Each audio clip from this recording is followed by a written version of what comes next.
Hey, you guys, I'm Goldie, and we are doing something a little bit different. We're doing a spin-off version of my usual show.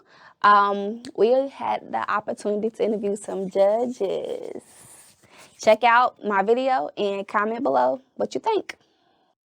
I am Goldie. Thank you so much for coming. Can you introduce yourself? Hi, my name is Garrison, and I'm running for District Judge here in Louisville, Kentucky, Division 10. I specialize in an area of multiple areas of law. Back up. For 10 years, I did criminal work. I spent 8 years as a public defender and about 2 years as a prosecutor. Okay. And right now I do insurance defense. So I work for Allstate and USAA and State Farm, defending individuals, or sorry, not individuals, but the big bad companies against your Morgan and Morgans and your Marty and Pauls. Okay. And so forth. My name is Faulkner. I am running for District Court Judge in Division 8, but I'm currently in private practice. I run my own law firm, Faulkner Law, and I primarily practice in criminal defense, and then I also do some family law. Okay. I am Julie Kaelin. I'm currently a district court judge, and I'm running for circuit court here in Louisville. Before I was a judge, I specialized in criminal defense, and for the last 2 years, I have been in criminal court in district court.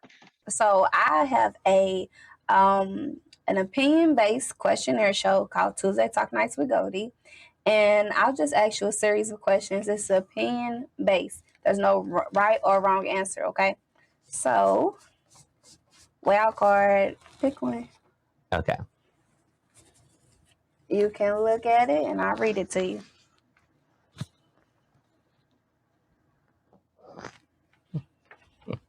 Oh, is that where we're going to start? Okay. What do you think it will take to end police brutality? You want my real answer? I want your real answer. A fucking miracle. A fucking miracle. I don't know where to start. Okay. To understand why we have police is to dive into the root of our country and control of humans. We're starting, we're getting better. The only way we really can grasp it is continual education and people coming forward. When you say people coming forward, what do you mean by that? Everyone. Anyone who's had a scenario and situation with the police has to speak. Okay. Has to be everyone. Okay. And talk about that experience. You know, police should be individuals who are only there in super emergencies, like life or death threatening scenarios. They're not there because the guy down on 2nd Street at McDonald's is a schizophrenic veteran who isn't always there, and we know who those people are coming in and out of the system, because some tourists were upset or didn't like his vulgar behavior. That's who he is. Cops don't need to call for that. Right. Your basic neighbor complaints. What are we doing? That's not the point of police. Police should be like, I like to use the analogy of an EMS, like an ambulance. Like, Okay. Girl, I'm like broke. I'm hurt.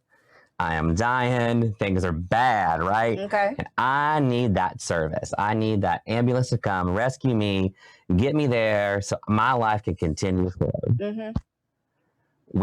Police should be in these scenarios of life or death emergencies.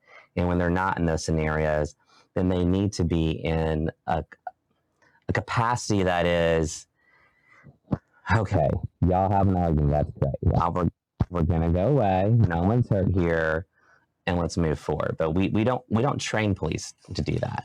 In fact, in Louisville life, that was very interesting. As a young public defender and as a prosecutor, I saw this more. So your night shifts, your third shifts, working at the 1st and 3rd division specifically.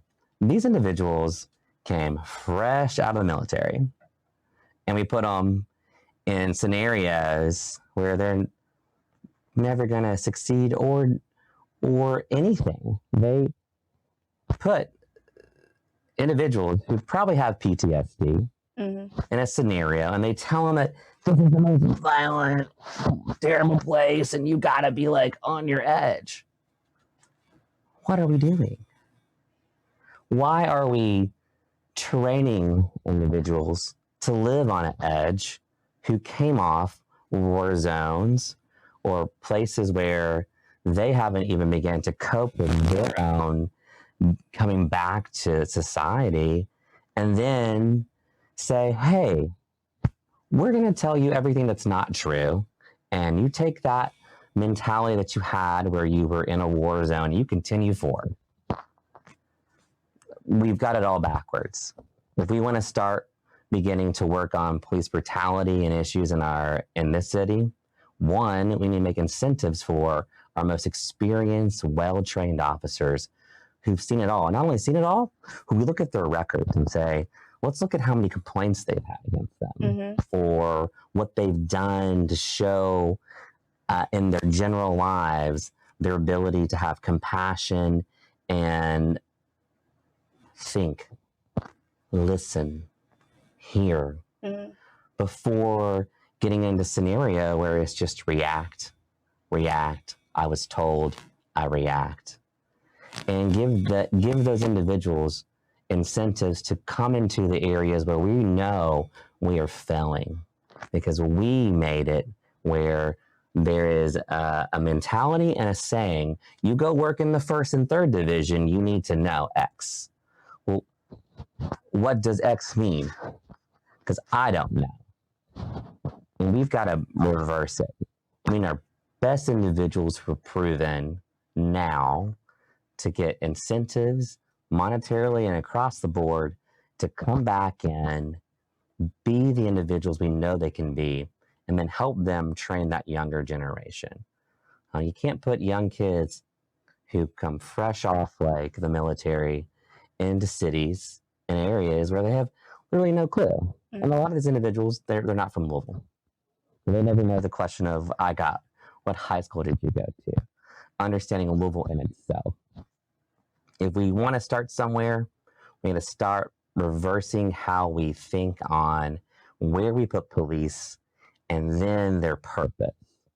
Until we really rethink that structure, I don't know if we're going to be able to figure that out.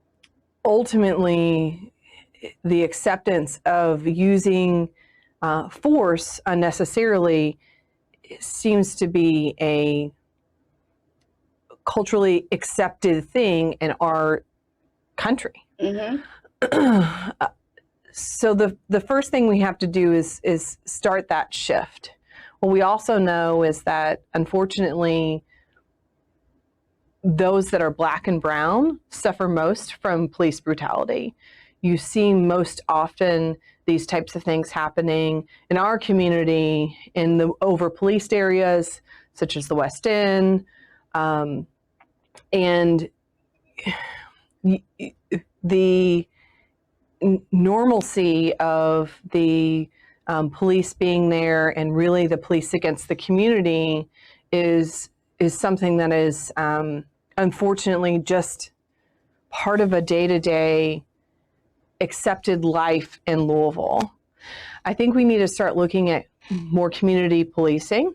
We need to start having the people in the community not feel like the police are there to get them, to destroy their families, to hurt the community, but really to be there to help. And that's got to start within just a change of mentality within the actual LMPD. We also have to have, judges in a position to say this behavior is not acceptable, and we're not going to allow this bad search to go. We're not going to allow this type of behavior to go unnoticed. And really, we need other people that are higher up in our community and in our police force to be looking at how do we change that culture? How do we make the police be something that's welcomed in all communities. You know, it's just that we've seen for so many years that there have been promises of change, and then things don't seem to change much. I was thinking, because I talk to my friends about this all the time. I honestly believe one way to end police brutality would be that they've already killed enough Black people and brown people as it is. And, you know, just people in general, but mainly Black and brown people. I feel like that they should, it should be law that they are not allowed to kill us anymore. They already did it. There should be laws on excess force, which we're seeing a movement for. You have a badge. That does not mean you get to take life. Exactly. That badge means, or it's supposed to mean, you were there to protect us from these emergency scenarios. Mm-hmm. Like the guy who came into Kroger with a gun and began to shoot. That's an emergency scenario. It's unfathomable our inability to rethink what we need to do, because it doesn't make sense. Right. And logic dictates, if we know we're doing something wrong, then why wouldn't we take our most experienced, proven officers whose track records also show they don't, in moments, mess up? Mm-hmm. And also, like when police are in areas that are predominantly Black, they don't know our lingo, or basically, like, say for instance, if we're frustrated, I mean, we'll get loud, and someone that has never been around that many Black people is going to be like, "Oh snap! What he's going off," and it's like, I feel like that. They have to understand who we are as a culture to understand they're not really. This isn't aggressive behavior. This is just them talking, instead of, you know, like, nah, we're gonna just ruin them. Like, it ruins our life. Our whole life is ruined because of a police officer having a bad day. Culture shock. Yes. Is a phrase I love to use. A bomb goes off in a war zone, Mm-hmm. and a soldier has to think, right? And they're trying to get their settings and surroundings. And most of these young individuals who aren't from Louisville, who come off the military, they go through this training of something like that. But they don't understand culture shock. They are individuals who would maybe not even understand just the basic dynamic of Louisville. Mm-hmm.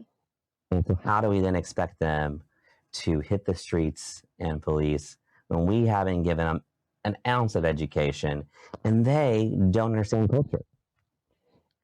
We put them in a scenario that is meant to fail, and we also don't understand, when things go wrong, why it went wrong. Well, are you that stupid? No. Mm-hmm. We've got to reverse our thinking of police. You know, I'm a big component of this. There's so many officers who do well and are amazing. So many across the board. There are. But you can't put people in a scenario to fail, especially if you don't train and educate. And I don't think, if you want to really solve or try to solve problems, we got to reverse everything and get experienced officers who know and don't have culture shock to start with. You just can't do that. Mm-hmm.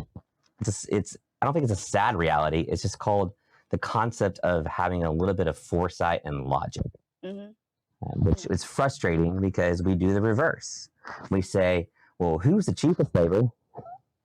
Who can get in, who's yearning for a job, versus saying who is experienced, put taxpayer dollars to pay better, experienced individuals who are prepared and ready for environments that we're going to put them into, where we're not overreacting, where we're understanding a community. Like, if you don't understand the community that you work in, then who are you? A monster. You're a monster. We're not, like, Black people will not trust you. we see a white face with this badge, it's either we're like, oh snap, we're scared.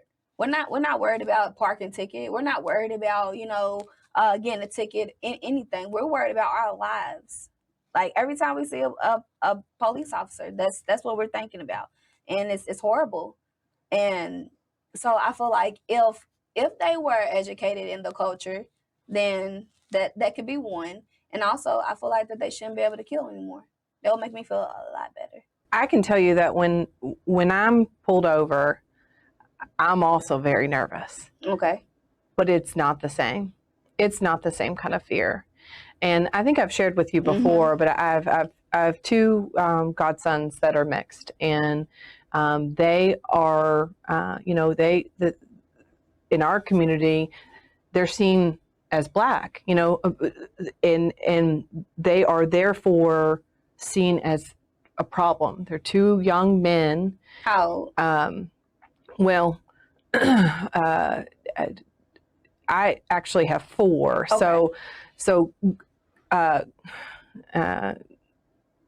Goldie and Puda are the oldest, and they are adults. Yeah, someone named Goldie. And then the two youngest are not driving yet, but Sirius is about to be. And I've had these conversations with all of them about the importance of how you handle interactions with the police. And it is unfortunate that that's just the reality. That's something, and I have these conversations with my clients as well. Many years ago, I used to go and speak at a program called the Saturday Academy. And at that program, I would talk to young, mainly Black boys, and kind of talk about how you interact with the police and how you follow directives and what your constitutional rights are and how you keep yourself safe. One of the things I always talk about, watch where your hands are and don't run. And I want to add something on that. Sure. When you say, because it's common sense, you don't run if you're not doing anything. You know why Black people run, brown people run? We are fearing for our life. Yeah. And it's not, we don't even have to be doing anything. We see a police, a white face with a badge. We're like, oh shoot, take off, go, y'all go. And you're not supposed to, but it's hard to, tell your son or your nephew, don't run from the police. You're not doing nothing wrong, because even if you don't run, your life is still in jeopardy. I just presented this same argument to a judge in Jefferson County on a case that I had. I had a young man who had worked he'd just gotten a new job. He had stayed up all night because he had to be there at 6 a.m. and he was over 45 minutes away. So basically he had to get up at like 3:30, 4 o'clock in the morning. So he just stayed up, went to work, spent a whole day at work, and he was exhausted. And he fell asleep in his car. And when he was woken up with banging on the window, his instinct was to just take off. Well, once he realized it was the police and the police started chasing him, it was too late. He was scared to death because then he had started a police chase. Oh my gosh. And ultimately, he wrecked his car. You can see on the video, he is terrified. And he was doing nothing wrong, not a thing. There was no drugs in the car. There was no guns in the car. There was no warrants. There was no reason except fear that he ran. And, ultimately he was charged with a felony crime. Oh. And, luckily we were able to resolve it in his favor. And I am very glad the judge listened and heard what I had to say. I was able to present who he was as a human. I was able to present who he was as a father, and this was completely out of character for him, but not out of reality. This was his reality. He was terrified.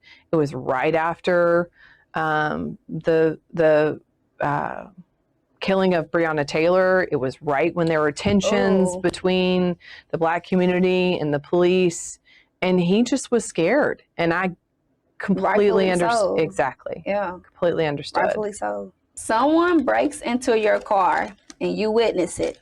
What do? A, fire my handgun. B, let them take whatever it is to report it. C, call the police immediately. D, try to stop it. Or E, other. And what is other? So I'm going to say E. Okay. Yeah. Here you go. So I'm going to say E, and I'm going to say E just because I think it depends. Okay. You know, well, I can tell you right now, I'm not going to fire a handgun because I don't own a handgun, and I'm not comfortable with firearms. So that, you know, it's never going to be that. Okay. Also, if someone's breaking in my car, educate us, and firing a handgun, that's going to be, you know, you can't use deadly force in order to protect. You can use force to protect property, but you can't use deadly force to protect property. So that's risking, you know, potentially an assault charge. Now, of course, if they're breaking in your house, that's a different story. Then you can use deadly force. I forgot what B was. B was let them take whatever it is so you can report it. Okay, you know, it might be that situation. Now, my car is usually full of old food and fries, chicken nuggets, yeah, exactly, kids' toys. Yes. So it's like when I was a public defender, I had my car broken into just, I think, like 4 times in a row. You know, and I had nothing. And as a joke, we put this sign on the window that and just FYI, in Kentucky, if your windows get broken into, insurance pays for it for free. The replacement of the glass. Okay. So everybody's riding around with those cracked windows. You can get that replaced for free. They have to pay for it. But it's kind of a pain, you know, to have to clean out all the glass from your car and get it all repaired. So we put this sign up that said, please don't break my window. All you will find is like trash and old food. You're going to be mad. You're going to be mad. That hard to break into this. And you're going to get nothing out of the deal. But, you know, I in some circumstances, I might just let it happen. For me, I'm not super big into, you know, possessions. I don't own anything that's worth like a huge amount of money. And if somebody really needs something, if they need to get the change out of my car, I'm probably not going to stop it. And what was the? It was called the police immediately. And that's the one that I'm always cautious about. If I think someone is a danger, and I think someone is a danger to themselves or others, or a danger, you know, if they're threatening kids, that's usually when I get the police involved. Okay. I'm hesitant to call the police all the time. You know, I have been a victim of crime, and I've reported it on occasion, and I've not reported it on occasion because it just there's not, for me, a clear-cut need to get the police involved. There have been situations. There was a situation where some man was in our backyard and he was wielding a stick or a bat or something along those lines, you know, and was approaching our house. We were pretty fearful at that point. We did contact the police. I've had my car rifled through and didn't. And, you know, I also, you know, there are circumstances where I might not call the police based on the reaction that I think that the police will give to the situation. So It's really a case-by-case basis. Well, let me first say that my car has been broken into several times. I live in the city. It's just part of living in the city. And I've never actually caught it when it was happening, but certainly I've gone to my car in the morning and realized that someone had been in there, and it's a little unsettling. But I do not own a gun. I have no problem with gun ownership whatsoever. I believe in the Second Amendment, although I believe it needs to be restricted way more than it is now. But under no circumstances would I personally draw a gun in that situation if there was not a person inside the car. That does not mean that I would judge someone else for doing that necessarily. But I think probably I would try to scare them away. But I don't know if that's you don't got no gun. What are you gonna do? Clap your hands? What are you gonna do? I would probably yell like, "Hey!" Only if I were like able to safely escape back into my home.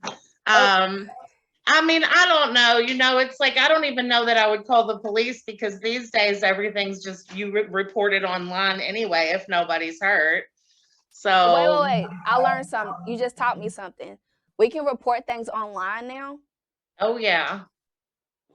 I didn't know Yes. that. In fact, I was at a gas station, I don't know, 6-7 months ago. And when I came back out of the gas station from being inside buying something, somebody out there was like, somebody just hit your car and took off. And I called the non-emergency line, and they were like, yeah, you just reported online. Nobody's going to come out. Like, okay. Pick one. Okay, this one.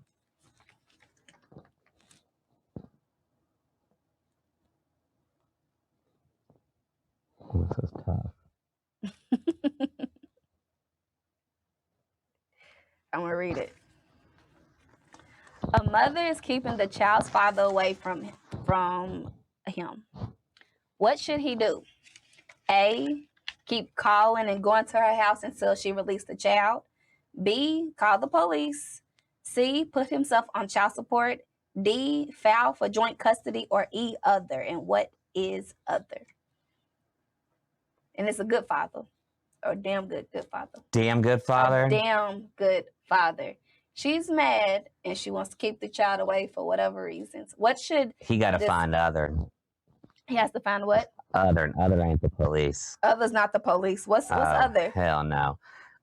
I think in this scenario, if we're talking about a damn good father who is doing what he needs to be doing, at some point you have to use family and friends in the system, and have family and friends first and say, hey, look, and have that intermediate try to help. From there, you got to use the system as it is. It's a broke system, but you can't take it into your own hands. You can't. Because the minute you go to continually calling, you're in harassment zone. And everybody knows where you can go in district court. You walk through the first door, you take a left, you take a left, and you have warrant intake, my friend. He is harassing me. And how many times as a prosecutor did I have to be like, you were the first to the gate? And it goes back to reactionary prosecution and police work, as we talked about earlier. You were the first to make a complaint, so now we build a narrative, and we didn't do our work. Like, who would tell a kid who answered the first problems correctly and then jumped up to the table to the teacher and said, I'm done. That's it. Okay, great. He must have got everything done. He must have he must have aced it. And they don't look at his paper, and all the other kids get done. The teacher probably thought, oh, my kid is so smart. Look at him. We are very reactionary. Okay. And we don't take a step back. Now, the system isn't good, I'll be honest. And it's frustrating. But you have to, I think, use family and friends to the best of your ability until there's no way but to get the system involved. Okay. Because no one wants to have to go get a lawyer because two people aren't getting along. But two people not getting along isn't called the police, right? Like, my dog got on the couch yesterday, and I was very upset. Do I call the police on her? Be like, she's not being nice to me. Mm. I mean, when you really boil it back down to what it is, this is people aren't getting along. That is not a place for any police. And police do this all the time. They come up to a scene. Who called? Who called?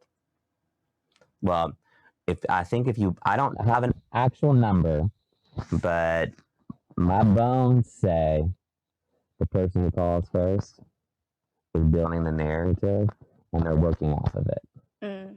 They don't want to think that anything else because they think that they're in a precarious situation. They're not in a precarious situation. Your duty is to serve the community for safety, and then figure out what is needed and not needed. Okay. So, D. So- I love it. Yeah, this is a no-brainer for me. And I did mention to you that I do practice some family law, and in Kentucky, it's a joint custody preferred state. Okay. And when the visitation schedule is set, it's presumed 50-50. So unless there is, and I liked how you added, he's a damn good father, unless there is something really serious to overcome that presumption, he's going to get a 50-50 schedule in court. It might, take a little patience. You got to go through the process of filing a custody action and getting mom served. But ultimately, when you're looking at, how do I set myself up to be in this child's life for 18 plus years, your role as dad and mom never stops. I mean, I do think that that's the way to go. Calling the police is not going to help you. They will not get involved. The police really take a stance now, it's a civil issue. And unless there is like enforcement of some sort of custody order, like emergency custody order or something that's like removing a child, they're not going to get involved. Okay. And, continuing to go over there and show up, it's not going to get you anywhere. But an EPO? But it could ultimately land something negative, or just a bad characterization, ability for the other parent to use that against them in some way. And going down and putting themselves on child support, our child support system is unfortunately extremely slow, but that's not going to get the custody and the visitation started. We want to go to court. We want to start that custody action. And if you want to pay child support, but do through the custody action. Don't rely on the county attorney to help. You need to take those steps on your own. And dads can file easily on their own. I'm lucky enough to be a mom of two boys with an extremely wonderful father who's a part of their lives. And I really feel for dads who are in a system that for a very long time had that belief that moms were, the only one or that has that superior right. I think that model and that idea is shifting, and I think that's welcomed. I mean, we obviously need that shift throughout our community. We need, dads to be able to take time off to help their kids and paternity leave and all kinds of other things. But the court system is really moving in the right direction. So go to court. I feel like this generation of fathers are doing way better than, I'll say, like the generation before us. The reason why I say that is because a lot of my peers don't have fathers. I mean, we have them, but we don't even know who they are. Yeah. We don't know their favorite color. Like, we know them, but we don't know them. But my generation, every Black man that I know, he is involved in their kids' life. Like, they know their child is allergic to something. Like, they know their child's teacher. So I feel like it's getting better. Yeah. Yeah, it's getting better. And it's got to be, getting better everywhere. It's got to be that kind of thing where we we encourage that, and we support that. We support that as a community. We support that as a court system. We support that, all the way around. So that's fantastic. Yes. Yeah. I love it. Okay. Pick a number. Let's see. We're going to do 1 through 4 this time. Okay, I'll go with 4 again then. Go 4 again.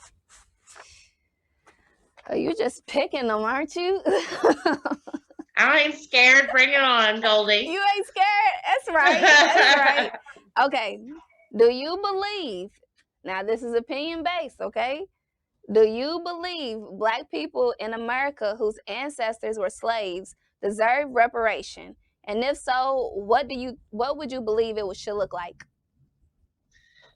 I don't think that I'm the right person to answer what it should look like. Yes, I think that there should be reparations, and I want to explain why, because I think that there are a lot of people, especially white people, but people of all races, who have a hard time wrapping their brain around this. But that's exactly what has happened in other societies. It happened in Germany after World War II. I was just talking to a friend last night about this, but I see the real concrete ways that generational wealth plays out in America. I went to private schools because I had I had grandparents who, when they passed away, owned property, and that wealth went to my parents, and they were able to use it to help pay for their house. And because they owned a house, they were then able to put us through school. And I see the way that generational wealth really still plays out in today's day and age, and in my opinion, keeps the races from being economically equal. So I think that reparations are a very important part of truly equalizing America, and being not just pretending to be, but being actually acknowledging our history. But I don't think that I should be the one to decide what that looks like. I think that the Black community should be who decides what that looks like. That's right, Julie. That's right. I love your answer. I believe so too. It's we're just now starting to do things like homes, private schools, like you said. Like we're just now like owning things. So, and yeah, it's everything. My brothers and I were able to buy houses because our parents were able to help us with a down payment, because they owned a home they could borrow against, which they got because their parents owned a home. And it's like, it's so clear to me how that happens. Yeah. And for like a lot of Black community, we're just now buying homes. Like every generation, we're starting to just now buy homes. Like, yeah. So. And that's because of decisions that our government made. Yeah. Okay. Thank you so much for tuning in the show. I hope that everyone enjoyed it. Special shout out to the judges for taking the opportunity to answer some of the questions for me. Special shout out to my friend Chrissy. She has her the No Burial Appeal.